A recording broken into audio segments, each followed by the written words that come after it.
வாழ்க்கையிலே வருகிறதான தடைகளை ஜெயித்து வெற்றியாக வாழ நாங்கள் என்ன செய்ய வேண்டும் என்று கர்த்தருடைய வார்த்தை அவங்களோடு கூட பேச விரும்புகிறேன்.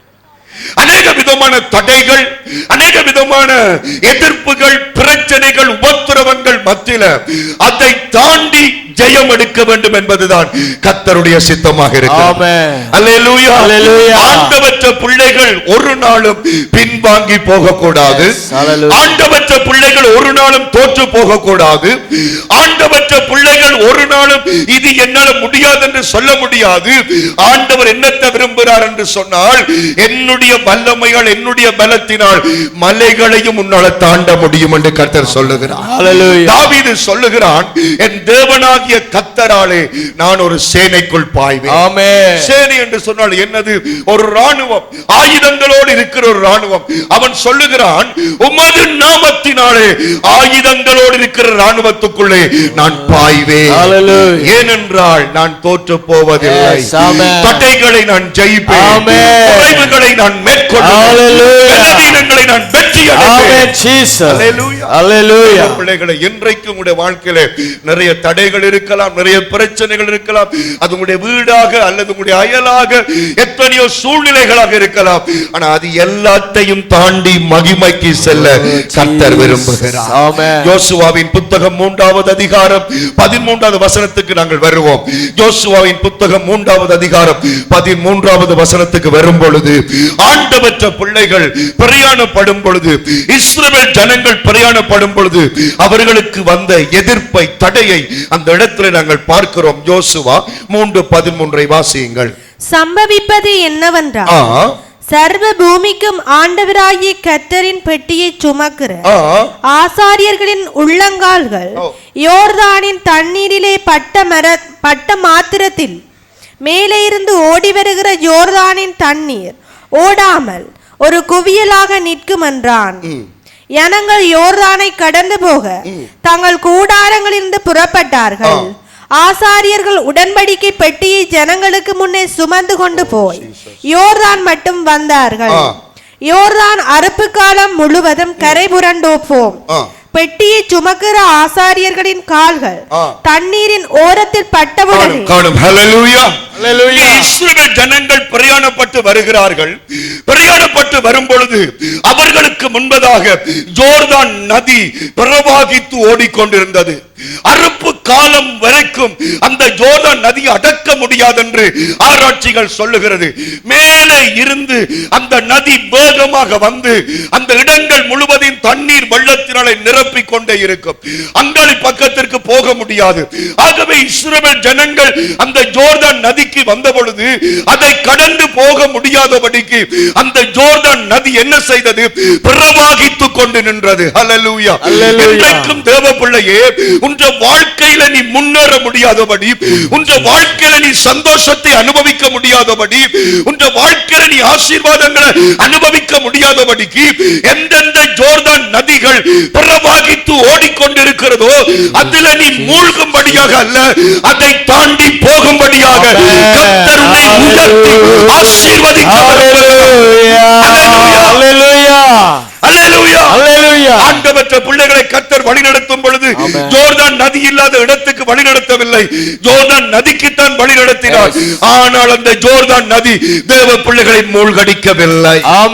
இன்றைக்கும் என்னையும் உன்னையும் கர்த்தர் வழி நடத்தும் பொழுது அநேக பிரச்சனைகளுக்கூடாக, பாடுகளுக்கூடாக, சோதனைகளுக்கூடாகத்தான் கொண்டு போகிறார். ஆனால் இது எதுவும் நம்மை ஜெயிக்க முடியாது. இன்றைக்கு இந்த உடம்புல இருக்கிற பலவீனத்தை அது ஒரு யோர்தான் நதியாக இருக்கலாம். இன்றைக்கு உனக்கு இருக்கிற வியாதி, உனக்கு இருக்கிற பலவீனம் அது அதிகமாக பெருகிக் கொண்டிருக்கலாம். ஆனால் இந்த வியாதி உன்னை ஜெயிக்க முடியாது. அதை நீ ஜெயிக்கத்தக்கதாய் கர்த்தர் உனக்கு உதவி செய்வார். ஆமென். அல்லேலூயா. அல்லேலூயா. யோர்தான் நதியை போல பண பிரச்சனைகள், குடும்ப பிரச்சனைகள் பிரவாகித்துக் கொண்டிருக்கிற இந்த நாட்களிலே அதை தாண்டத்தக்க வல்லமய மகிமைய கர்த்தர் நமக்கு கொடுக்க விரும்புகிறார். என்ன நடக்கிறது? கர்த்தர் என்ன சொல்லுகிறார்? இந்த யோர்தான் நதியை நீங்க சாதாரணமாய் கடக்க முடியாது. செங்கடலுக்கு ஆண்டவர் மோசேட்ட தடியை கொடுத்து, தடியை உயர்த்து, அப்பொழுது செங்கடல் பிளக்கும் என்றார். இந்த யோர்தான் நதியாகிய தடைக்கு அப்படி ஒன்றும் யோசுவாவை செய்ய சொல்லவில்லை. தடி ஏதாவது வெய்யென்று கர்த்தர் சொல்லவில்லை. என்னத்தை கர்த்தர் சொல்லுகிறார்? ஆசாரியர்கள் என்னுடைய உடன்படிக்கை பெட்டியை சுமந்து கொண்டு வர வேண்டும். அல்லேலூயா, அல்லேலூயா. உடன்படிக்கை பெட்டி என்று சொன்ன அதை குறித்து நான் அதிகமா சொல்லவில்லை. அதற்குள்ளே ஆண்டவருடைய காரியங்கள் இருந்தது. அந்த பழைய ஏற்பாட்டு காலத்திலே ஆசாரிப்பு கூடாரத்திலே அந்த உடன்படிக்கை பெட்டி இருந்தது. அந்த உடன்படிக்கை பெட்டிக்கு ஒரு பேர் இருக்குது, மகிமையின் பெட்டி. அல்லேலூயா, அல்லேலூயா. சொல்லுங்க, மகிமையின் பெட்டி. மகிமையின் பெட்டி. இதுதான் இந்த பிரசங்கத்தை கொண்டு போக போறது, மகிமை. சொல்லுங்க, மகிமையின் பெட்டி. மகிமையின் பெட்டி. அப்ப ஆண்டவர் என்ன சொல்லுகிறார்? என்னுடைய மகிமையை இந்த யோர்தான் நதிக்கு கொண்டு வா. அல்லேலூயா, அல்லேலூயா. கையெட்டி சொல்லுங்க, அல்லேலூயா, அல்லேலூயா. இன்றைக்கு உனக்கு தடையாக பெருகி கொண்டிருக்கின்ற யோர்தான் நதியை கடக்கிறதுக்கு என்னத்தை கொண்டு வர சொல்லுகிறார் ஆண்டவர்? அங்கே என்ற மகிமையை கொண்டு வா என்று கர்த்தர் சொல்லுகிறார். என்ற மகிமையை கொண்டு வா. இன்றைக்கும் தேவ பிள்ளைகளே, கர்த்தருடைய மகிமையை உங்களுடைய வாழ்க்கையில கொண்டு வருவீர்களாக இருந்தால் நீங்கள் ஜெயிக்க முடியும். ஹalleluya, ஆமென் சொல்லுங்க. கர்த்தருடைய மகிமை உங்கள் மேலே இருக்கும் பொழுது யோர்தான் நதியை நீங்கள் தாண்ட முடியும். ஆமென், ஆமென், ஆமென். நடக்கிறது பாருங்கள். அந்த கடைசி வசனம் 15வது வசனத்தின் கடைசி பகுதி சொல்லுகிறது, பெட்டியை சுமக்கிற ஆசாரியன் கால்கள் தண்ணீரின் ஓரத்தில் பட்டவுடனே. எனக்கு பிறகு சொல்லுங்க, மகிமையை நல்ல சவுண்ட் சொல்லுங்க, மகிமையை சுமக்கிற தேவ பிள்ளைகள் கால்கள் தண்ணீரின் பிரச்சனையின் உபத்திரவத்தின் ஓரத்தில் பட்டவுடனே. அல்லேலூயா சொல்லுங்க, ஐயா சொல்லுங்க, அல்லேலூயா. பெற்ற பிள்ளைகள் மகிமையோடு இருக்கும் பொழுது ஓரத்தை தொடும் பொழுது, ஆமென் சொல்லுங்க, ஆமென். ஓரத்தை தொடும் பொழுது, ஹalleluya. அதுக்கு ஆழத்துக்கு போக தேவையில்லையாமா, 2 அடி 3 அடி போக தேவையில்லை. பிரச்சனையின் ஓரத்தில் என் கால் வரும் பொழுது பிரச்சனை நிற்க வேண்டும். எஸ், ஹalleluya, ஹalleluya. என்னோட அடுத்த வசனம் பாருங்கள், ஓரத்தில் பட்டவுடனே 16, மேலே இருந்து ஓடி வருகிற தண்ணீர் நின்று சார்தானுக்கடுத்த ஆதாம் ஊர் வரைக்கும் ஒரு குவியலாக குவிந்தது. உப்பு கடல் என்னும் சமனான வெளியின் கடலுக்கு ஓடி வருகிற தண்ணீர் பிரிந்து ஓடிட்டு. அல்லேலூயா சொல்லுங்க, அல்லேலூயா. சொல்லுங்க, ஆண்டவற்ற மகிமை சுமந்த பிள்ளைகள் கால் வைத்த பொழுது ஓடி வந்த தண்ணீர் குவியலாக நின்றது, இரண்டாக பிரிஞ்சு போனது. அல்லேலூயா, அல்லேலூயா. நிற்க வேண்டியவன் நீ அல்ல, பிரச்சனை தான் நிற்க வேண்டும், தடைகள் தான் நிற்க வேண்டும். அல்லேலூயா, அல்லேலூயா. உபத்திரவம் தான் நிற்க வேண்டும்.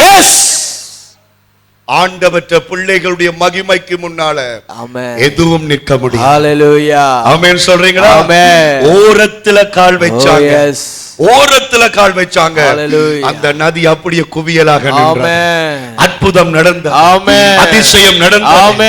கர்த்தர் யுத்தம் பண்ணினார். அப்ப ஏன் இன்றைக்கு நம்முடைய வாழ்க்கையில இவ்வளவு பிரச்சனை? ஓரத்துல பட்டாலே, கால் விரல் பட்டாலே யோர்தான் நதி நிக்குது. ஆனால் இன்றைக்கு ஏன் நம்மால அந்த மகிமையை அனுபவிக்க முடியவில்லை? ஏன் அந்த வெற்றியின் ஜீவியத்தை நம்மால அனுபவிக்க முடியவில்லை? இருந்துட்டு ஏதோ ஒரு அற்புதம் நடக்குது. ஆலையில உருக்கு இழுப்பப்பூ சக்கர மாதிரி இருந்துட்டு ஒரு அற்புதம். ஆனா பெரும்பாலும் பிரச்சனை தான் நம்மை மேற்கொண்டு இருக்கிறது. பெரும்பாலும் உபத்திரவங்கள், சோதனைகள், நெருக்கடிகள் தான், பண பிரச்சனைகள் தான் நமக்கு தலைக்கு மேல ஓடிக்கொண்டிருக்கிறது. இல்லை இல்லை, ஆண்டவற்ற பிள்ளைக்குள்ள இருக்கிற மகிமை எல்லாத்தையும் தவிடுபடுகிறார். ஆமென். நீங்கள் சாதாரணமானவர்கள், ஹalleluya. நீங்கள் சாதாரணமானவர்கள், ஹalleluya. நீங்கள் சாதாரணமானவர்கள், ஹalleluya. உங்களுக்குள்ள இருக்கிற மகிமை, உங்களுக்குள்ள இருக்கிற மகிமை சாதாரணமானது அல்ல. ஆமென், ஆமென் சொல்றீங்களா? ஆமென். எனக்குள்ளேயும் உனக்குள்ளேயும் ஒரு விலையேற பெற்ற மகிமை இருக்கு. ஆமென். ஒரு விலையேற பெற்ற பொக்கிஷம் இருக்கு. ஹalleluya. அதுதான் அண்ட சராசரங்களை ஆளுகை செய்யற ஏசப்பா ஆமென் எனக்குள்ள குடியிருக்கிறார். ஆமென். எத்தனை பேர் சொல்லுவீங்க? ஹalleluya. எத்தனை பேர் சொல்லுவீங்க? ஹalleluya. எனக்குள்ள அவர் இருக்கிறார். எஸ். உங்களுக்குள்ள இருந்த மகிமை உங்களுக்குள்ள இருக்கிறது. ஆமென். அந்த மகிமை உங்களுடைய கால்கள் மூலமாய் வரும். ஆமென். அந்த மகிமை உங்களுடைய கைகள் மூலமாய் வரும். அந்த மகிமை உங்களுடைய கண்கள் மூலமாய் வரும். அந்த மகிமை உங்களுடைய நாவுகள் மூலமாய் வரும். ஒன்றும் உங்கள் மூலமானது அல்ல, இயேசு கிறிஸ்துவின் பலம். ஆமென். இயேசு கிறிஸ்துவின் மகிமை. ஆமென். ஆகவே அந்த யோர்தான் நதியை கடக்கிறதுக்கு ஆண்டவர் என்னத்தை கொண்டு வர சொன்னார்? பிரகாஷ், மகிமையை கொண்டு வா. அந்த மகிமையை சுமந்து வந்த ஆசாரியர்கள் அந்த பிரச்சனை ஓரத்தில் பட்டவுடன் என்ன நடந்தது? ஓடுகிற தண்ணீர் நின்றது. ஆமென். இன்றைக்கும் கர்த்தர் அதே அற்புதத்தை உனக்கு செய்ய விரும்புகிறார். ஹalleluya. என்ன ஒன்று கேட்கிறார்? என்ற மகிமையில நீ நிரம்பு. ஆமென். என்ற மகிமையால் நீ வா. ஆமென். என்ற மகிமையால் நீ மூடப்பா. ஆமென். அப்போ ஒரு ஆண்டவற்ற பிள்ளைக்கு அந்த மகிமை கிடைக்க வேண்டும் என்றால் என்ன செய்ய வேண்டும் என்ற ஒரு சில காரியங்கள் உங்களோட கடகடன்னு பேசுகிற நேரம் போயிடும். ஒரு படிவா கவனிங்க, எல்லாரும் படிவா கவனிங்க. நான் இடைக்கல கேட்பேன். கர்த்தருடைய மகிமையை நான் சுமக்க வேண்டும் என்றால், கர்த்தருடைய மகிமையின் பிரசன்னம் என் மேல இருக்க வேண்டும் என்றால் நான் என்ன காரியத்தை செய்ய வேண்டும் என்று ஆண்டவர். முதலாவது நீங்கள் படிங்க சகரியாவின் புத்தகம், முதலாவது சகரியாவின் புத்தகம். ஹல்லேலூயா, ஹல்லேலூயா. 2வது அதிகாரம் 7வது 8வது வசனம். சகரியா மல்கியாவுக்கு முன்னுக்கு சகரியாவின் புத்தகம் 2வது அதிகாரம் 7வது 8வது வசனம். பாபிலோன் குமாரத்தின் இடத்தில் குடியிருக்கிற சீயோனே, உன்னை விடுவித்துக் கொள், பிற்பாடு மகிமை உண்டாகும் என்று சேனைகளின் கர்த்தர் சொல்ல. கையை தட்டி ஆண்டவருக்கு நன்றி செலுத்துவோம்.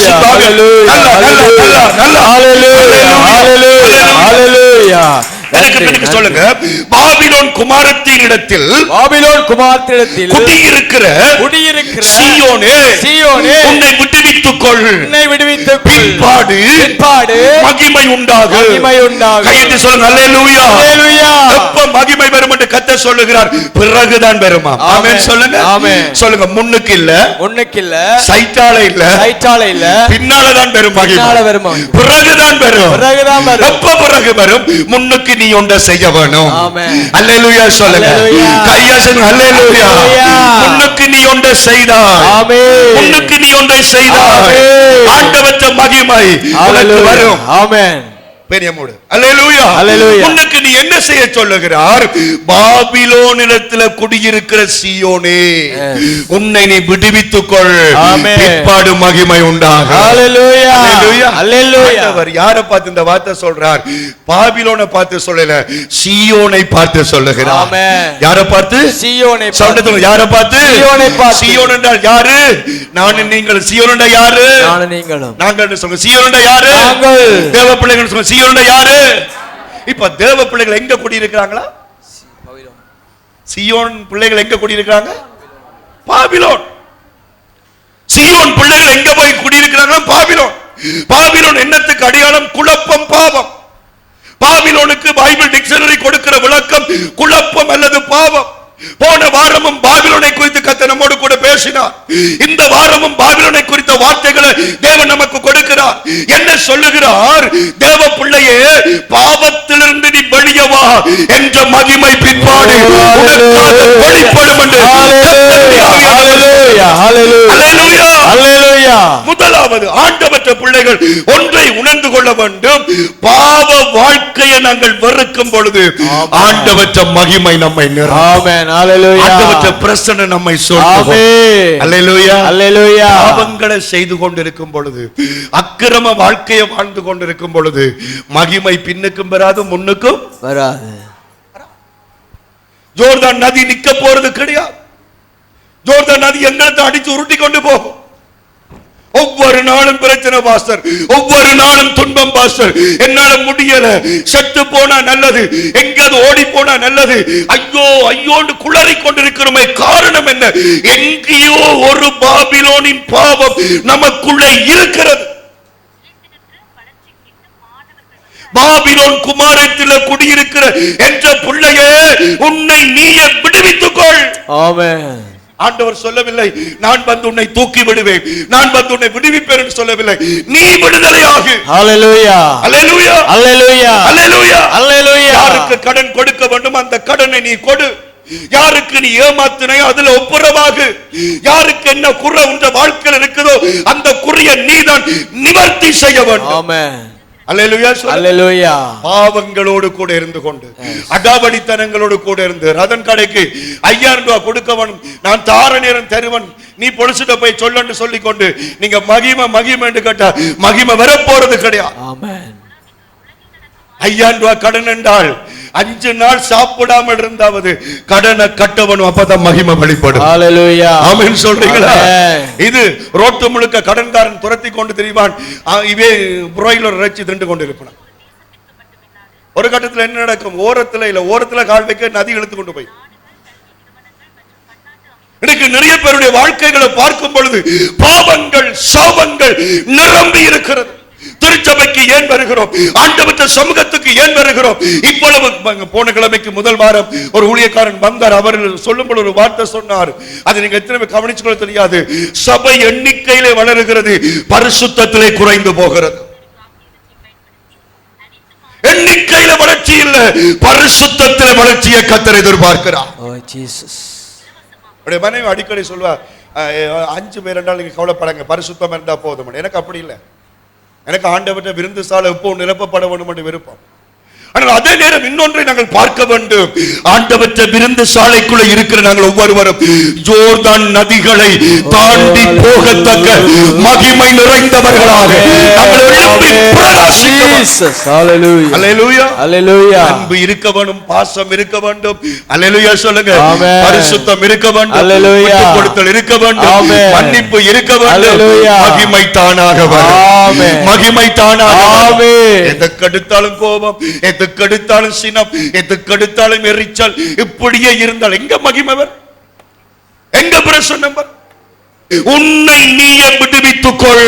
ஆமென். விடுவித்துக்கொள். ஹalleluya. இந்த பாவத்தை செய்யக்கூடாது. நான் ஏசப்பாட உள்ள நான் பைபிளை தூக்குறேன், நான் ஜெபிக்கிறேன். எப்படி நான் தூஷணம் பேச முடியும்? எப்படி மனுஷிக்கு நான் அடிக்க முடியும்? மனுஷி யோசிக்கணும் எப்படி நான் புருஷனுக்கு கீழ்ப்படியாம இருக்க முடியும்? எப்படி நான் கள்ள உறவுகளோடு இருக்க முடியும்? எது வரைக்கும் நான் இப்படி செய்ய முடியும் என்று நீ யோசித்து நீ தீர்மானம் பண்ணி முடிவெடுக்கும் பொழுது மகிமையின் வல்லமை உனக்குள்ளே வரும். ஹalleluya. அல்லேலூயா அல்லேலூயா. பாபிலோன் குமாரத்திற்கு உன்னை நீ விடுவித்துக்கொள், பிற்பாடு மகிமை உண்டு. ஆமென். அல்லேலூயா அல்லேலூயா. அடிக்கடி சொல்லுவார்கள், ஒரு ரோட்டு காணுகளுக்கு அநேக கழிவுகள் ஓடிக்கொண்டிருக்கும், சேறுகள் சகதிகள். அந்த இடங்களில் ஒரு பண்டிகை கூட்டிக் கொண்டு வந்தீங்கன்னா அந்த பண்டிகை நீங்க எவ்வளவுதான் குளிப்பாட்டினாலும் அந்த சேறு மனம் சகதி அதுக்குள்ள போய் என்ன செய்யும்? நல்ல சந்தோஷமா என்ஜாய் பண்ண. அல்லேலூயா. உருண்டடி. அதுக்கு நீங்க எவ்வளவு குளிக்க ஊத்தினாலும் அந்த அழுக்கு அதுக்கு அமிர்தம் போல இருக்கும், வெளியே வர முயற்சிக்கா. அதே நேரம் ஒரு ஆட்டுக்குட்டியை கொண்டு வாங்க, அந்த ஆட்டுக்குட்டி மாறி தவறி அதுக்குள்ள விழுந்துட்டு வச்சுக்கொள்ளுங்க. தவறி விழுந்து என்ன செய்யும்? சத்தம் போட்டு கொண்டிருக்கும், கத்தி கொண்டே இருக்கும். எந்த அளவுக்கு வெளியே வருமோ முயற்சி எடுக்கும். தன்னால வெளியே வர முயற்சி எடுக்க முடியாவிட்டால் சத்தம் போடும், என்ன தூக்குங்க, என்ன தூக்குங்க. ஆண்டவற்ற பிள்ளைகளே, வடகாடு சபையில் இருக்கிற நானும் நீங்களும் பண்டி குட்டிகள் அல்ல, ஆட்டுக்குட்டிகள். என்னால மறக்க முடியாத ஒரு சம்பவத்தை நான் சொல்ல முடியும். ஒரு சகோதரன், நான் நினைக்கிறேன் வாலிபன் என்று சொல்ல முடியாது, முதிர் வயதுள்ள சொல்ல முடியாது. ஆனால் அவர் குறிப்பிட்ட ஒரு பிரச்சனைக்காக என்னோடு கூட சேர்ந்து ஜபிக்கும்படி தன்னுடைய இருதயத்தை திறந்தார். எப்படி என்று சொன்னால், பாஸ்டர், ஒவ்வொரு வெள்ளிக்கிழமைகளிலையும் நான் ஒரு குறிப்பிட்ட பாவத்துக்குள்ளே விழுந்து கொண்டிருக்கிறேன். எனக்கு இந்த பாவம் செய்யக்கூடாது விருப்பமாக இருக்கிறது. ஆனா அந்த வெள்ளிக்கிழமை நாள் வரும் பொழுது அந்த பாவத்துக்குள்ளே விழுங்க. அந்த வெள்ளிக்கிழமை நாளண்டா நீங்கள் ஏதோ கோயில் நாள் நினைக்காதுங்க. அந்த பாவம் செய்யறதுக்கு அந்த நாள் தான் அவருக்கு சூட்டபிளான நாள். ஆகவே அந்த மனுஷன் கதறிக் கொண்டிருந்தான். ஐயோ, வெளியே வர வேண்டும் என்று நினைக்கிறேன் பாஸ்டர், முடியவில்லை, என்ன விழுத்திக் கொண்டே இருக்குது, என்ன விழுத்திக் கொண்டே இருக்குது. எப்ப அந்த மகன் தன் இருதயத்தை திறந்தானோ அவனுக்கு நல்லொரு ஆவிக்குரிய தகப்பனாய் சேர்ந்து ஜெபம் பண்ணினோம். இன்று வரைக்கும் அந்த பள்ளியில் அவன் ஜெயம் எடுக்கத்தக்கதாய் கர்த்தர் கிருபை செய்து ஆசீர்வதித்தார். ஆமென். அல்லேலூயா. அல்லேலூயா. ஆனா நாம என்ன செய்யறோம்? பாஸ்டர் வந்தோடனே வாய்க்குள்ள இருக்கிற வெத்திலே உள்ளுக்கு போயிடும். அப்படி போன கிழமை நாங்கள் பெண்கள் ஜெபத்துக்கு போயிட்டு வரும் பொழுது நம்ம கண்டரை கிட்ட நம்ம அந்த மதக்குள்ள இறக்கி விட்டுட்டோம். அப்ப கண்டரை அடிக்கலாம் போயிட்டு தினேசுக்கு போன் பண்ண, வாடா தூக்கி விட வாடா. உடனே ஓடி வந்துட்டான் ஆட்டோவில். நிசாதனை கூட்டிக்கொண்டு தம்பியார், அவன் என்னை விட 2 மடங்கு தெரியும் உங்களுக்கு. அப்போ நான் அவனுக்கெல்லாம் நன்றி செலுத்தி போட்டு அவனை முன்னுக்கு ஏற்றினேன். ரட்சிக்கப்படாதவன் தானே அவனுக்கு முதலிடம் கொடுப்போம். முன்னுக்கு ஏற்றி போட்டு 2 கதை கொடுப்போம்ட்டு பார்த்தேன். அவன் இஞ்சாலியை திரும்பி வாய் திறக்கவே இல்லை. நான் கதைக்கிறது கதை. அப்ப எனக்கு விளங்கிட்டது வாய்க்குள்ள என்ன இருக்குது? ரட்சிக்கப்படாத புள்ள, ஆண்டவர் தெரியாது, சபைக்கு வாரேல. ஆனா அவனுக்கு அது கூச்சமா இருக்கு. பாஸ்டருக்கு பக்கத்துல என்னத்தோட இருக்கிறேன்? வெத்திலையோடு இருக்கிறேன். வாய் திறந்தால் அவர் கண்டிடுவார். அதுக்கப்புறம் நான் கதைக்கல, அவனோட ஒழிக்கிறேன், ஒழிச்சிட்டு. ஏன்னா அவன் ரட்சிக்கப்படல. ஒரு ரட்சிக்கப்படாத ஒரு பிள்ளைக்கு கூட போதகருக்கு பக்கத்தில் இருக்கும் பொழுது வெத்தில வாக்கு போடக்கூடாதுன்னு தெரியுது. ஆமென் சொல்லுங்க. ஆமென். ஆனா 20-30 வருஷமா கோயில் கிடா மாதிரி வளர்ந்தோம்.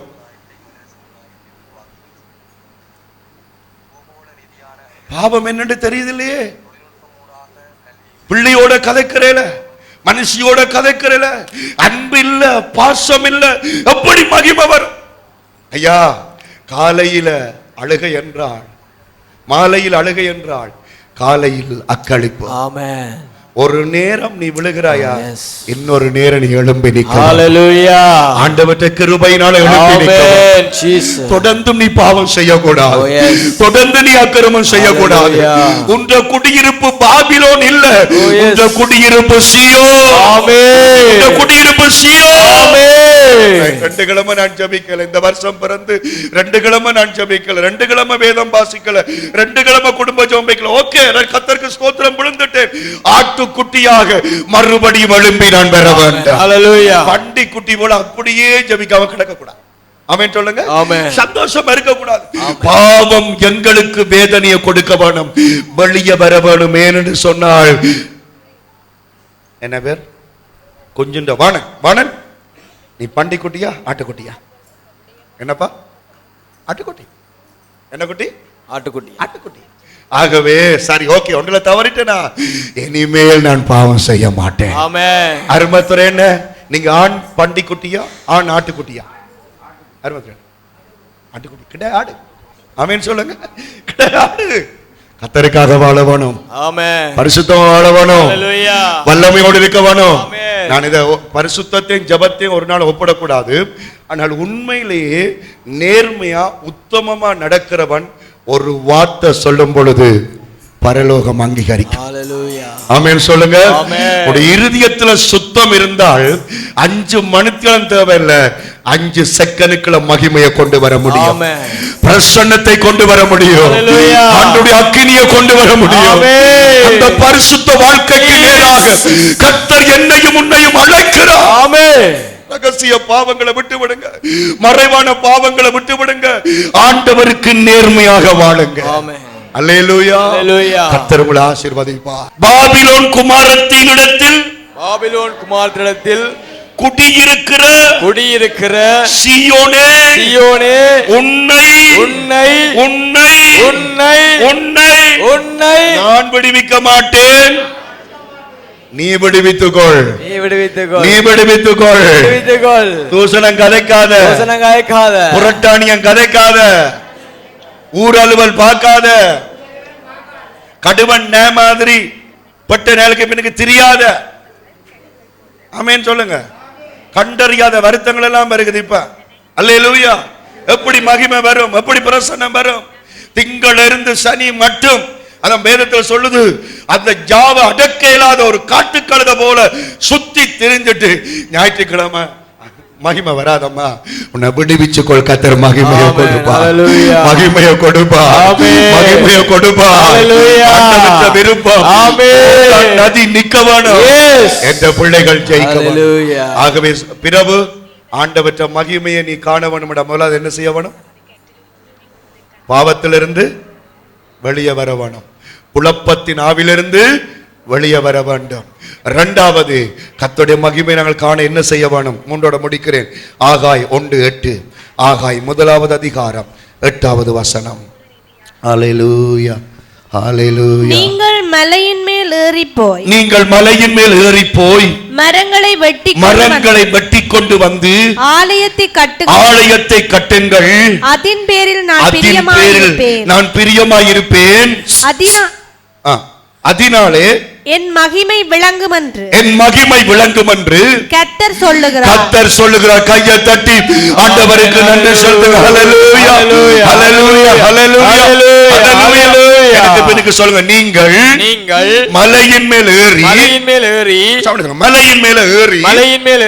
மரங்களை வெட்டி ஆலயத்தை கட்டுங்க என்ற மகிமை வெளிப்படும். ஆமென் சொல்லுங்க. இப்ப நீங்க பாஸ்டர் நைசா சேர்ச் கட்டுறதுக்கு பிரசங்கிக்க போறாருன்னு சொல்லி அப்படி இல்ல. அது சேர்ச் ஒரு கட்டிடம் தான். ஆமென் சொல்லுங்க. அல்லேலூயா சொல்லுங்க. ஆண்டவற்ற சேர்ச் நானும் நீங்களும் தான். ஆமென் சொல்லுங்க.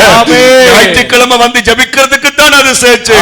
ஆனா எப்பவும் தெய்வம் இருக்கிறது. நானும் நீங்களும் தான் என்று நம்புறவங்க மட்டும் கையை தட்டி கர்த்தாவே உமக்கு ஹல்லேலூயா, ஹல்லேலூயா, நன்றி நன்றி, ஹல்லேலூயா, ஹல்லேலூயா. பத்திரமா ஒரு சேர்ச். ஆமென் சொல்லுங்க. எத்தனை வயசு பத்திரமாக்க? 76. இந்த கட்டிடம், இந்த சேர்ச் எத்தனை வருஷமா இருக்குது? 76 வருஷங்கள். இந்த 76 வருஷ வாழ்க்கையில குறிப்பிட்ட ஒரு வருடங்கள் அதற்குள்ளே தெய்வம் குடியிருக்கிறார். ஆமென். அதுக்கு முன்னுக்கு வேற காரியங்கள் கூடி இருந்துச்சு. இப்ப இயேசப்பா உங்களுக்குள்ள இருக்கு. ஹல்லேலூயா. அப்படியா? ஆமென் சொல்லுங்க. ஆமென். நீங்க ஆண்டவற்ற கோயில், ஆண்டவற்ற சேர்ச். ஆமென் சொல்லுங்க. நீங்க ஆண்டவற்ற ஆலயம். அல்லேலூயா. இதுக்கு முன்னுக்கு நீங்கள் யாட்ட ஆலயம்? அநேக சாத்தானுடைய ஆலயம், அநேக விக்கிரகத்தினுடைய ஆலயம், நிறைய பேரை விக்கிரகத்தின் ஆலயங்களாக மாத்தினவன் நீங்க. ஆமென் சொல்லுங்க. ஆனா கர்த்தர் உங்களுடைய ஆலயத்தை தனக்காக தெரிஞ்சு கொண்டு இருக்கிறார். ஆமென் சொல்லுங்க. ஆகவே இருங்க, இந்த ஆலயம் ஆண்டவர் எப்படி கட்ட வேண்டும் என்று விரும்புகிறார் என்றால், மலையில போய் மரத்தை வெட்டி இறக்கி கொண்டு வந்து சேர்ச்ச கட்டு. யோசிச்சு பாருங்க, தன் ஆலயம் கட்டுறதுக்கு ஒரு சமவெளியில வெட்ட சொல்லி ஆண்டவர்.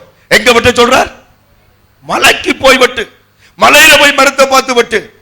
அப்ப மலை ஏறுவது எவ்வளவு கஷ்டம், அங்க ஏறி மரத்தை வெட்டுறது அதுக்கு அடுத்த கஷ்டம், வெட்டின மரத்தை கீழே கொண்டு வர அது அடுத்த கஷ்டம். அப்படி நீ ஆலயத்தை கட்டும் பொழுது என்னுடைய மகிமை உன்னை காக்கும் என்று கர்த்தர் சொல்லுகிறார். அல்லேலூயா, அல்லேலூயா. இது என்ன அர்த்தம் என்று பரிசுத்த ஆவியானவர் சமூகத்தில் உணர்ந்து கொள்ளலாம். எங்களுடைய ஆவிக்குரிய ஆலயமாகிய இந்த வாழ்க்கையை பாடுகளால் கட்ட வேண்டும். ஆமென், ஆமென் சொல்லுங்க. பாடுகளால் இந்த வாழ்க்கையை கட்டி எழுப்பும் பொழுது கர்த்தருடைய மகிமை நம்மை ஆசீர்வதிக்கும். ஹல்லேலூயா, ஆமென் சொல்லுங்க. தேவ பிள்ளைகளே, ஒருவன் கிறிஸ்துவின் நிமித்தமாய் எவ்வளவு துன்பப்பட்டாலும் எவ்வளவு உபத்திரவப்பட்டாலும் அவன் பாக்கியவான் என்று கர்த்தர் சொல்லுகிறார். ஆமென், அல்லேலூயா, அல்லேலூயா. வார்த்தை சொல்லுது, நீ ஒரு பாவம் செய்து ஜெயிலுக்கு போனால் அதிலே உனக்கு பலன் இல்லை. ஆனா நீ பாவம் செய்யாமல் ஜெயிலுக்கு போனால் உனக்கு பலன் இருக்கு கர்த்தர் சொல்லுகிறார். ஆமென் சொல்லுங்க. நிறைய பேர் நாங்க சொல்லுவோம், பாஸ்டர் நான் செய்ததை சொன்னா தாங்குவன், நான் செய்யாததை சொன்னா என்னால என்ன செய்யலாது, தாங்கல. ஆனா ஆண்டவர் என்ன சொல்றார்? செய்ததை சொன்னா தாங்கிறது இல்ல, செய்யாததை சொல்லும் பொழுது தாங்கும் பொழுதுதான் என்னுடைய மகிமை உன்னை ஆசீர்வதிக்கும். என்னுடைய மகிமை, என்னுடைய மகிமை, என்னுடைய மகிமை. அல்லேலூயா, அல்லேலூயா. டென்சி, உன் ஆவிக்குரிய வாழ்க்கையை நீ எப்படி கட்டி எழுப்ப வேணும்? பாடுகள், உபத்திரவங்கள், வேதனைகள், கண்ணீர்கள், பிரச்சனைகள், இவைகள் மூலமாய் நம்முடைய ஆவிக்குரிய ஆலயம் கட்டப்பட வேண்டும். அல்லேலூயா, அல்லேலூயா. அதற்கு பிறகு ஆண்டவர் என்னத்தை கொண்டு வருவார்? மகிமையை கொண்டு வருவார், அக்கினியை கொண்டு வருவார். பாடுகள் மூலமாய் கட்டப்பட்ட இந்த ஆலயம் போய் பிரச்சனையின் ஓரத்தில் கால் வைக்கும் பொழுது அந்த தண்ணீரை கர்த்தர் குவியலாக நிற்கப்படுவார். அல்லேலூயா, அல்லேலூயா, அல்லேலூயா. நிறைய பேருக்கு பிரச்சனை பிடிக்காது, நிறைய பேருக்கு பாடுகள் பிடிக்காது, உபத்திரவங்கள் பிடிக்காது, வேதனைகள் பிடிக்காது. கர்த்தர் அனுமதிக்கிற பிரச்சனைகளுக்காக கர்த்தரை நன்றியோடு நாமத்தோடு ஸ்தோத்தரிக்கப்படும். ஹalleluya. பாடுகள், உபத்திரவங்கள், சோதனைகள், வேதனைகள் ஒரு நாளும் சோர்ந்து போக கூடாது. ஆமென். சில வேளைகளை ஒற்றை எடுப்பேன், கடிதம் எழுதுவேன், நான் ஊழியத்தை விட்டு நிற்க போகிறேன். எழுதும் பொழுது நான் நினைக்கிறேன், என்னுடைய வாழ்க்கையில 2-3 தரம் அந்த காரியங்களை செய்யும்படி என்னுடைய கைகள் போனது. ஆனாலும் என் தேவன் ஆலயத்தை கட்டு எப்படி மலைக்கு போய் மரத்தை வெட்டி கட்ட. ஆமென் சொல்லுங்க. சாதாரணமாய் கட்டாத தேவதாஸ், மலைக்கு போய் கஷ்டப்பட்டு உங்க வாழ்க்கையை நீ கட்டி எழுப்பு.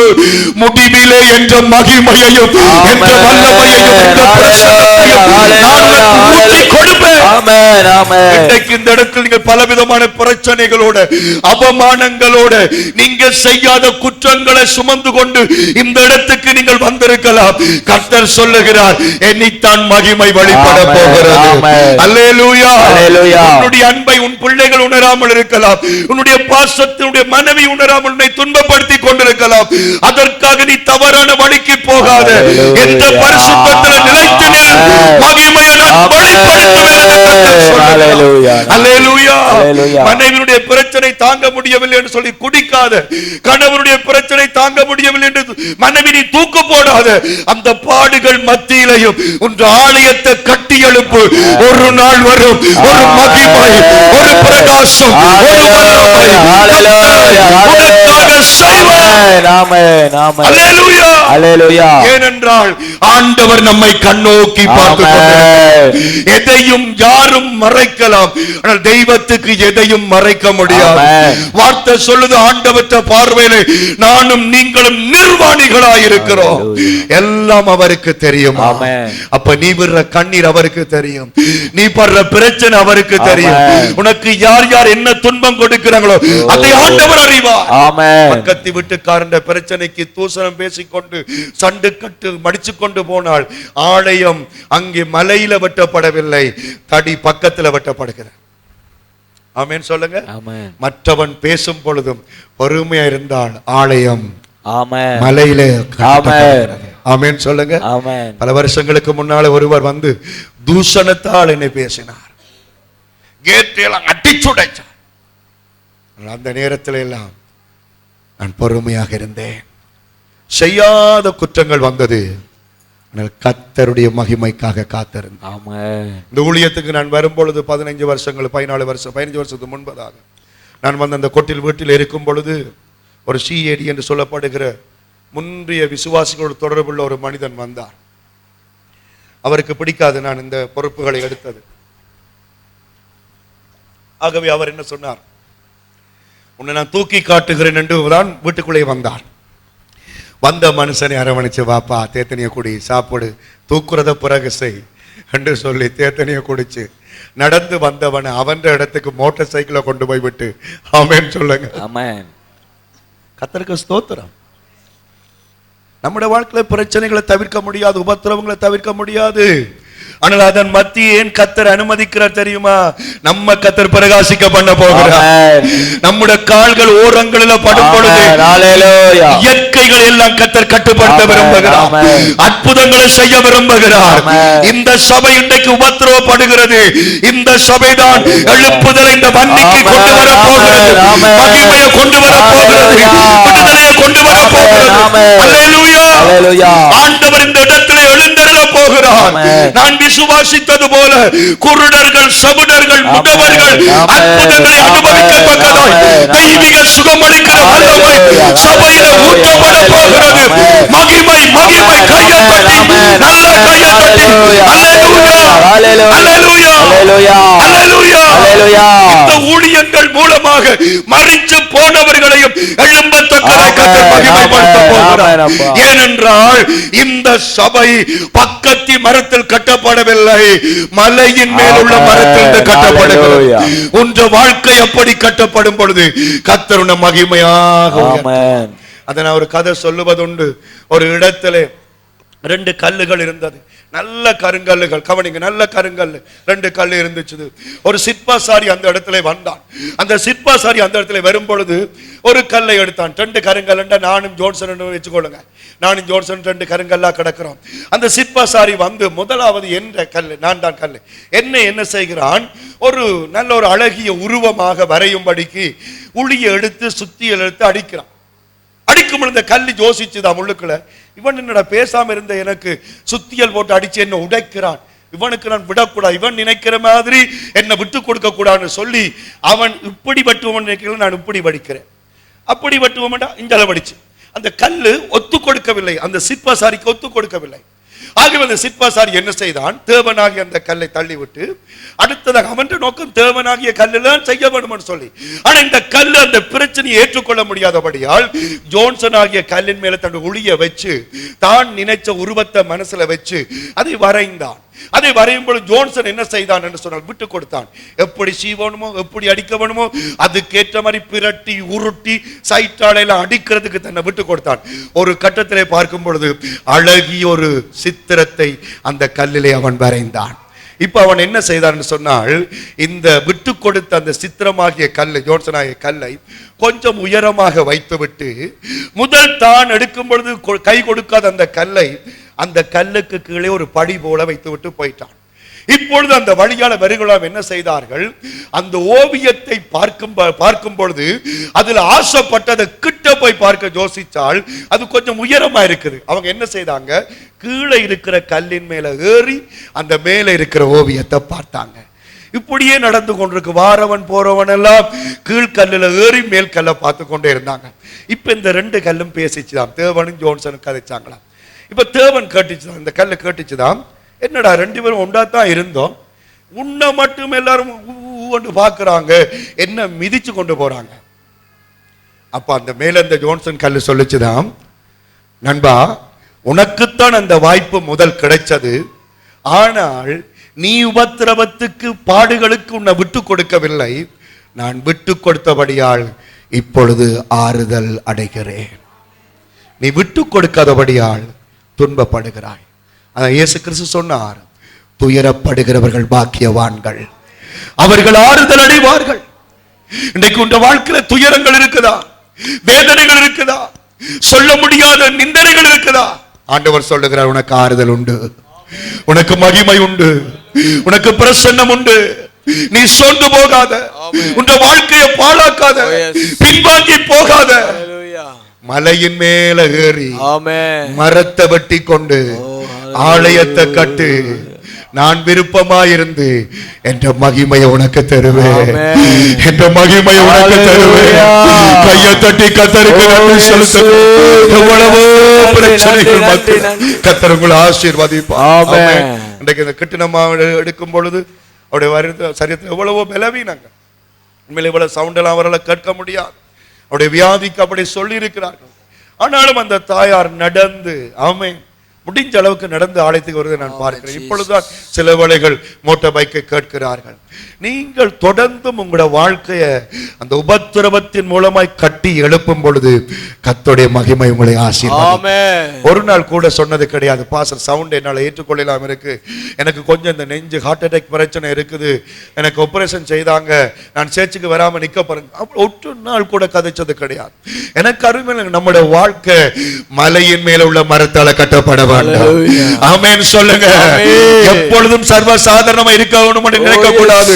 சில வேளைகளை தாங்க முடியாதுதான், சில வேளைகளால சகிக்க முடியாததுதான், ஆனால் அதன் மத்தியின் பிறகு தேவன் தெய்வீக மகிமையை நமக்கு வைத்திருக்கிறார்.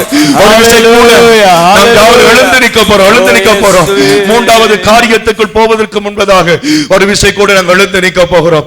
மூன்றாவது காரியத்தை 10 நிமிடத்தோட முடிக்க போகிறேன். இப்பொழுது கூட நாங்கள் எழுந்து நிற்க போறோம். அல்லேலூயா.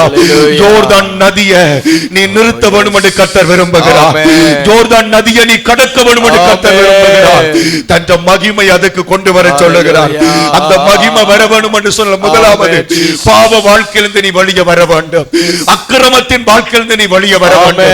இரண்டாவது உன்ற வாழ்க்கையை பாடுகளின் மூலமாய் கட்டி எழுப்ப வேண்டும். கர்த்தருடைய மகிமை உன்னை ஆசீர்வதிக்கும்.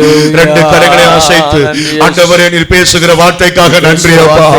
ஆண்டவரே நீர் என்னோடு தான் பேசுறீங்க அப்பா. அப்படி சொல்லுங்க, ஆண்டவரே நீர் என்னோடு தான் பேசுறீங்க. என்ற சத்தம் பெறாது. நீங்க கொஞ்சம் துதிச்சு கொண்டிருக்க. ஆண்டவருடைய மகிமைக்கு நேராய் நீ வர வேண்டும் என்றால் பாவ வாழ்க்கையிலிருந்து வெளியேறு. இரண்டாவது பாடுகளினால் உன்னுடைய ஆலயத்தை கட்டு.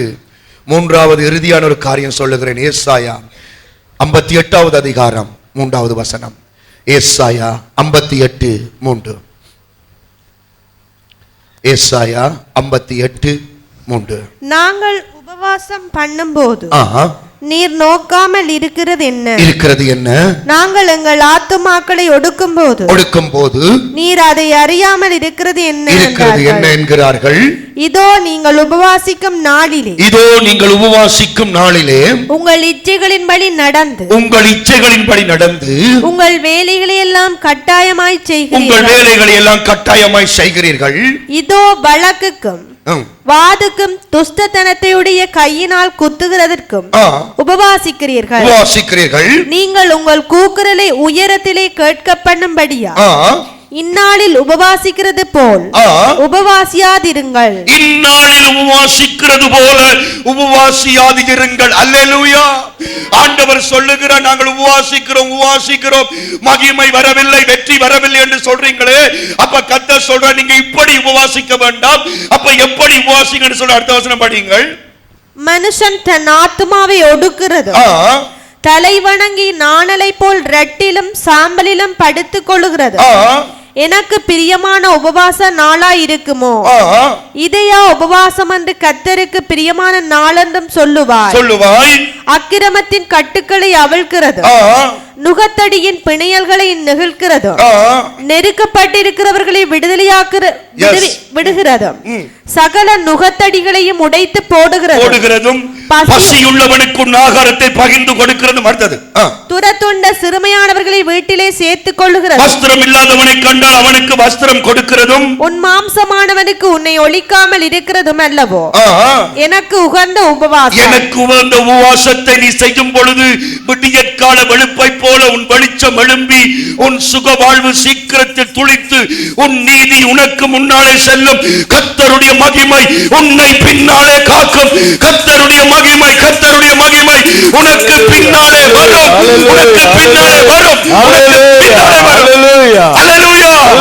கர்த்தருடைய மகிமை நீ பாபிலோனை விட்டு வெளியே வரும் பொழுது உனக்கு பின்னுக்கு வரும் என்று கர்த்தர் சொன்னார். கர்த்தருடைய மகிமை உன்று ஆலயத்தை மலையில மரத்தை வெட்டி கட்டும் பொழுது வரும் என்று சொன்னார். இங்கே சொல்லுகிறார், நீ எனக்கு உகந்த உபவாசத்தை இருக்கும் பொழுது என்ற மகிமை உனக்கு பின்னாலே வரும். சொல்லுங்க அல்லேலூயா, அல்லேலூயா. தேவ பிள்ளைகளே, உபவாசியுங்கள், உபவாசியுங்கள், உபவாசியுங்கள். மகிமை வெளிப்படும், மகிமை வெளிப்படும், மகிமை வெளிப்படும். நிக்குதா பிரச்சனைகள் முன்னுக்கு நிக்குதா? நீங்க என்ன செய்யுங்க? உபவாசத்தோடு கர்த்தரை தேடுங்க. அல்லேலூயா. என்ன சொல்றாரு? உபவாசம் பண்ணும் பொழுது சொந்த பேச்ச பேசக்கூடாது. உபவாசம் பண்ணும் பொழுது வேலை செய்யக்கூடாது. வேலை செய்யக்கூடாது, சமைக்கவே கூடாதுன்னு சொல்லப்படல. ஆமென் சொல்லுங்க.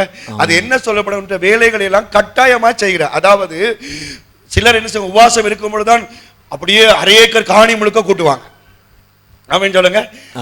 எதை ஒதுக்கணும், எதை ஒதுக்க கூடாது, எதை செய்யணும், எதை செய்யக்கூடாது புரிஞ்சு கொண்டு நீ செய்து கொள். அல்லேலூயா. அதுக்காக அம்மா உபவாசம் பண்ணிட்டு நான் இப்ப தேனுக்காக முடிவெடுக்கிறார். 40 நாள் நான் உபவாசிக்க போறேன். 40 நாள் உபவாசம் பண்ணிட்டு அம்மா ராசாத்தி கறியும் வைக்காம சோறு சமைக்க விட்டா நானும் பிள்ளைகளும் எங்க போறது? ஆமென் சொல்லுங்க. அது இல்லையம்மா, தேனுக்கா நீங்க உபவாசம் இருங்க. புருஷனுக்கும் பிள்ளைக்கும் என்ன செய்து கொடுங்க? சாப்பாடு செய்வாங்க. அதுக்காக உடுப்பெல்லாம் தோச்சு கொண்டிருக்காங்க. ஆமென் சொல்லுங்க. கர்த்தருக்கு ஸ்தோத்திரம் சொல்லுங்க. அல்லேலூயா.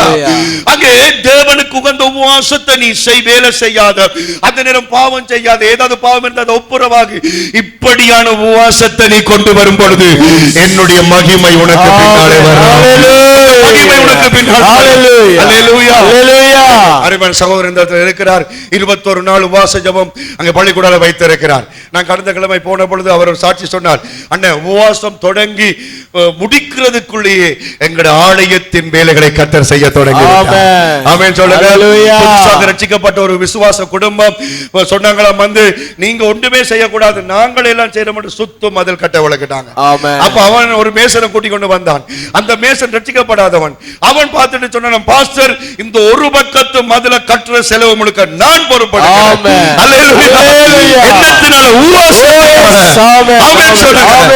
அங்க அவர் சந்தோஷமா சொன்னார், நான் ஒன்றுமே சொல்லல, எல்லாம் தண்ட பாட்டுல நடக்குது. கர்த்தருக்கு ஸ்தோத்திரம். சைவக்காரன் ஒரு பக்கத்து மதில் நான் எத்தனை நாள் செல்லும், ஆனால் அது முழுவதும் தான் கட்டி தருவேன் என்று பொறுப்படுத்த. அப்ப நம்முடைய வாழ்க்கையில எத்தனையோ மதில்கள் கட்டப்பட வேண்டும், நம்முடைய குடும்பத்தில் எத்தனையோ சுவர்கள் கட்டப்பட வேண்டும். கர்த்தர் கட்டி எழுப்புவார், வாழ்க்கையை உயர்த்துவார உயர்த்த மாட்டார். 3 நேரம் 5 நேரம் திண்டு கொண்டு நின்றா உயர்த்த மாட்டார். ஆமென் சொல்லுங்க. கொஞ்சம் உபவாசம் பண்ணுங்க. அதான் கொஞ்சம் உதவிக்காக கிழமையில ஒரு நாள் சனிக்கிழமை உபவாசம் வைக்கிறோம். அந்த நாளாவது ஒரு நாள் சாப்பிட வந்து ஜெபம் பண்ணுங்க. அப்படியே உபவாச கூட்ட முடிய நின்று சேர்ச்சிலே நின்று ஜபிச்சு போட்டு 2 மணிக்கு போய் சாப்பிடுங்க. அல்லேலூயா சொல்லுங்க. அல்லேலூயா. கர்த்தர் உங்களை ஆசீர்வதிப்பாராக. ஒரு நாள் இரவு சாப்பாடை நிப்பாட்டிட்டு 6 மணிலிருந்து 9 மணி மட்டும் ஜெபம் பண்ணுங்க. சாப்பிடாம அப்படியே தண்ணியை குடிச்சிட்டு படுங்க. அது கர்த்தருக்குரிய உபவாசமா இருக்கட்டும். ஆமென் சொல்லுங்க. ஆண்டவருடைய மகிமையை எதிர்பார்த்து நீங்கள் உபவாசிக்கும் பொழுது அந்த மகிமை உங்களை பின்னாலே காக்கும். மற்றவன் விழ வேணும் என்று உபவாசிக்க கூடாது, மற்றவன் சாக வேணும் என்று உபவாசிக்க கூடாது, மற்றவனுக்கு தரித்திரம் பிடிக்க வேணும் என்று உபவாசிக்க கூடாது. அல்லேலூயா. என்னத்துக்கு தலை இழுக்காம இருக்கிறீங்க? கண்ண நாள் சீப்பு போட மாதிரி கிடக்கு. அப்ப அவர் சொன்னார், இல்ல இல்ல, இது நான் உபவாசம், தலை இழுக்காத உபவாசம். ஆமென் சொல்லுங்க. என்ன உபவாசம்? தலை இழுக்காத உபவாசம். எல்லாம் இதெல்லாம் கண்டுபிடிக்கிறாங்களோ தெரியாது. ஆமென் சொல்லுங்க. அந்த வாசங்கள் வைக்காதீங்க. ஆமென் சொல்லுங்க. தலை இழுக்காத வாசம், பல்லு திட்டாத வாசம், மோங்கழுவாத வாசம் எல்லாம் செய்து சேச்ச மடக்க பண்ணாதுங்க. ரைட்? இது தலை இழுக்க அது அது அது பரவாயில்லை. அடுத்தது சொன்னது, என்னத்துக்கம்மா நீங்க வாசம் இருக்கிற கொஞ்சம் கதைச்ச பிறகுதான் தெரியும் என்னன்னு சொன்னால், தேவதாஸ் பாஸ்டர் பொறுப்பா வரக்கூடாது. ஆமென் சொல்லுங்க. அப்பவே சாத்தான் உபவாசிச்சிருக்காடப்பா. அதுல நானும் நின்று அந்த கதையை கேட்டுட்டு, ஆனா கடைசியா அந்த வாழ்க்கைக்கு எல்லாம் செய்யறதுக்கு கர்த்தர் என்ன பயன்படுத்தி. ஆமென். அல்லேலூயா. அந்த உபவாசம் கேட்கப்படல. ஆமென் சொல்லுங்க. அந்த உபவாசம் நிறைவில்லை. ஏனென்றா அந்த உபவாசம் எரிச்சலால் வந்த உபவாசம். அந்த உபவாசம் கர்த்தருக்கு பிரியமில்லாத உபவாசம். ஐயோ ஆண்டவரே, இன்றைக்கு என்ற புருஷன் எனக்கு அடிச்சிட்டான் ஆண்டவரே, இன்றைக்கு அவனுக்கு நீர் காட்ட வேணும், வெறும் பொழுது ஆண்டவரே நொண்டி நொண்டி வர வேணும் ஆண்டவரே. நான் உபவாசிக்கிறேன் என்றிருந்தால் நீ உபவாசிச்ச முடிய உனக்கு வயிறு கொளிவிடும். ஆமென் சொல்லுங்க. யார் வந்து ஆஸ்பத்திரிக்கு கொண்டு போவான்? புருஷன் தான் கொண்டு போவான். இன்னைக்கு நிறைய பேர் உபவாசிக்கிற என்ன தெரியுமா? புருஷனுக்கு கை முறியணும், என்ற மனுஷிக்கு கண் குருடா போக வேணும், என்ற பிள்ளைக்கு அது நடக்க வேணும் என்ற பக்கத்தில், அது சாத்தானுடைய உபவாசம். அதான் அவங்க நூல் கட்டி செய்யறது. நானும் நீங்களும் ஒரு பொழுதும் அழிவுக்காக உபவாசிக்க கூடாது. எங்களுக்கு முன்னுக்கு இருக்கிற யோர்தானை பாருங்க. எவ்வளவோ பிரச்சனை இருக்குதப்பா, வியாதிகளப்பா, பண தேவைகளப்பா, கஷ்டங்களப்பா, நெருக்கங்களப்பா. ஆண்டவரே, உம்முடைய மகிமையை தாங்கப்பா. இந்த நதியை நிப்பாட்ட முடிய மகிமையை தாங்கப்பா. அப்படி நீங்கள் உபவாசிக்கும் பொழுது கர்த்தருடைய மகிமை உன்னை பின்னாலே காட்டும். பாண்டி, நீ என்ன செய்ய வேணும்? உபவாசிக்க. அவன் சொல்லுங்க. பாஸ்டர், நான் செய்யற தொழிலுக்கு உபவாசம் இல்லாம வேலைகளுக்கு இல்லாத பாஸ்டர். இல்ல இல்ல, ஒரு மாசத்துல இருக்காது உபவாசம். ஆமென் சொல்லுங்க. உபவாசத்தோட போய் தண்டு வலிச்சு படகில எறிஞ்சு விடுறாத. ஆமென் சொல்லுங்க. உபவாசத்துல போய் வேலை செய்தா நல்லா கிடைக்கும்னு சொல்லி நினைக்கிறாங்க. உபவாசத்துல போய் வேலை செய்தா நல்லா கிடைக்காது. உபவாசத்தோட ஆண்டவருடைய சமூகத்திலேயே காத்து. ஆமென் சொல்லுங்க. அல்லேலூயா சொல்லுங்க. அப்ப 3 காரியங்கள் கர்த்தர் உங்களோட பேசினார். தாரணி, முதல்ல என்ன சொன்னார்? பாவத்திலிருந்து வெளியே வா. இரண்டாவது என்ன சொன்னார்? பாடுகள் மூலமாக இந்த வாழ்க்கையை கட்டி எழுப்பு.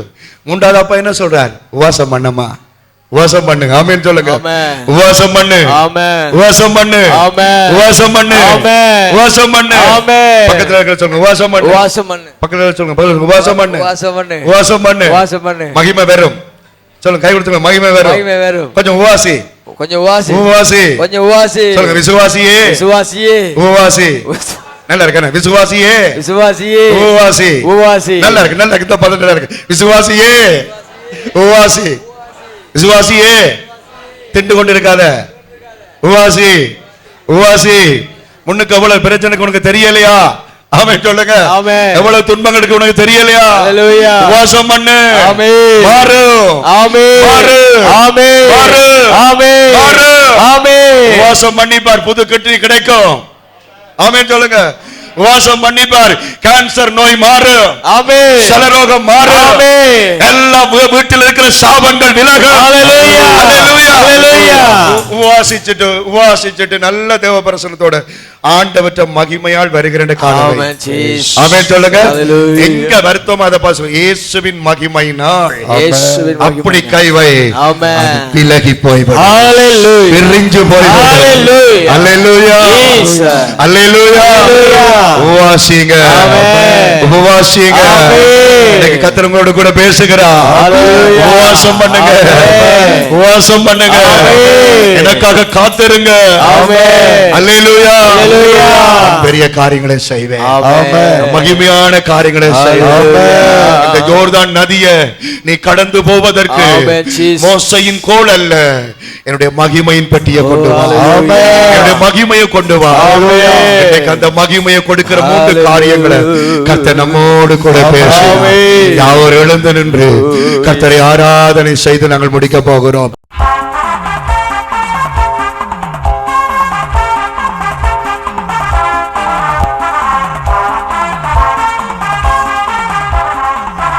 இயேசு என்னை கைவிட மாட்டார். இயேசு என்னை கைவிட மாட்டார்.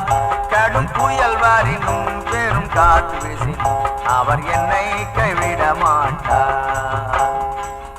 இயேசு ஒருபோதும் கைவிட மாட்டார். யார் கைவிட்டாலும் உண்மை இயேசு கைவிடவே மாட்டார். அவர் மேல் நம்பிக்கை வைத்து பாருங்கள், அவர் ஒருபோதும் கைவிடவே மாட்டார்.